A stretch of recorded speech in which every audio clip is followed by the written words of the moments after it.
Welcome to Channel Samson Strength. I'm Samson. Should I accept myself the way I am? Should we accept others for who they are? Well, I would say that accepting myself for who I am would be insane and nihilistic. Okay, I'm not already okay. The reason I'm not already okay is because I could be way better than I am. You could be way better than you are. Do you want to be okay as you are, or do you want to strive towards what's better? You don't want to consider the manner in which you conduct yourself to be sufficient.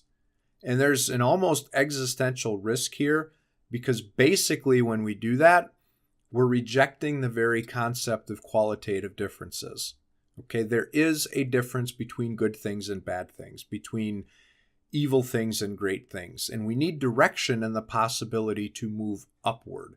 We are insufficient in and of ourselves, and we need to conceptualize something like the highest good and strive for that. And this is where being judged is so important. All it means to be judged is to make a qualitative distinction. There's no difference between conceptualizing the good and being judged, because if you're going to move towards the good, you have to strip away from yourself everything that isn't good and leave it behind. And I think these days we're rejecting the concept of qualitative distinctions in and of itself, and it could be an unintended consequence of eliminating competition and play from childhood, right? Everybody gets a trophy. And of course, it isn't fun to lose. It's not fun to be judged. But it seems to me that everybody is insufficient in their present condition.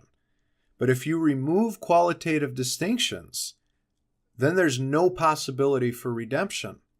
Think about it. You can't move toward the good because the very concept of better is a bigoted term. And we've seen the embrace of this radical egalitarianism, but I think to do so is to sacrifice what is good for what is equal. And when we do that, the only equality that's achievable is equality in misery.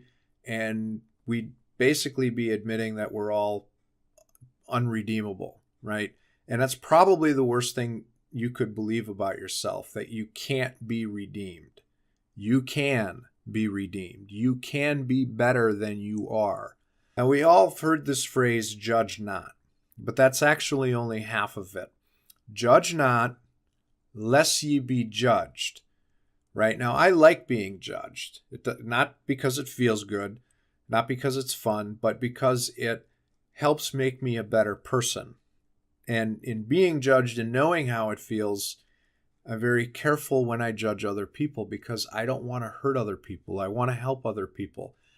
Now, most of the time it means keeping my mouth shut, right? Very seldom do I have enough information to provide constructive criticism. And you need to know some good things about a person in that context to be able to help in any way.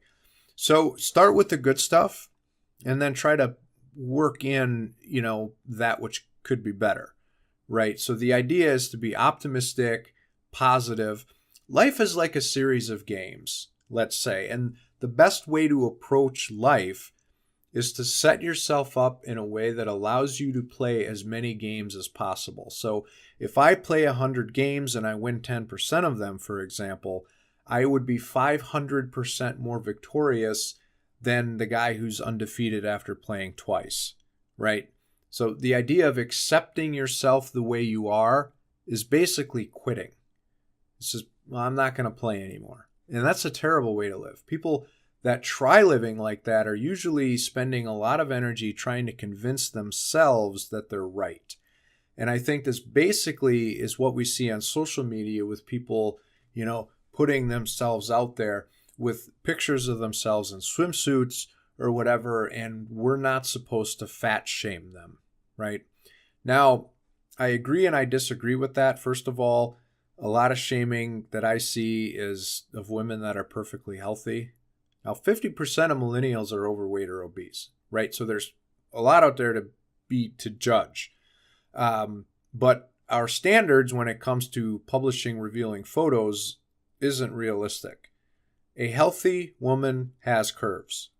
She should look like she's physically capable of carrying a child for 9 months in her womb, right? So a lot of people should be left alone anyway. But I also think that there's a general lack of knowledge about individual people. Maybe that's just me, but I'll give you an example. There's this friend of mine I've known for almost 20 years, and she's struggled with weight her whole life. At times, she's been morbidly obese, and that's affected her mental health, right? She hasn't always gotten help from people in her life. I've tried to help her, and she's had some success. I remember one time she sent me some pictures of herself in her underwear after she lost a little bit of weight. Now, this was a big step for her, and she needed validation to help in that particular circumstance. And people telling her that she looked great, that's what she needed, even though she was still obese, right? So we don't always know what's going on. The question is, do you want to make the world a better place? Do you believe the world can become a better place? Can it become a worse place? To acknowledge either possibility is to acknowledge qualitative distinctions and admit to yourself that you can become better. Or worse. Why not better?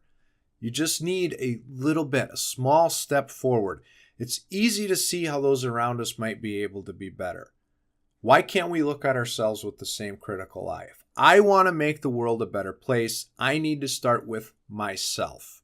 Now, we hear stories from the Old Testament about people going in both directions, right? We've got Cain killing Abel, not such a good story. The prodigal son, coming back, getting his life back on track. In the long run, the work is always worth it. You are worth it. You can be better.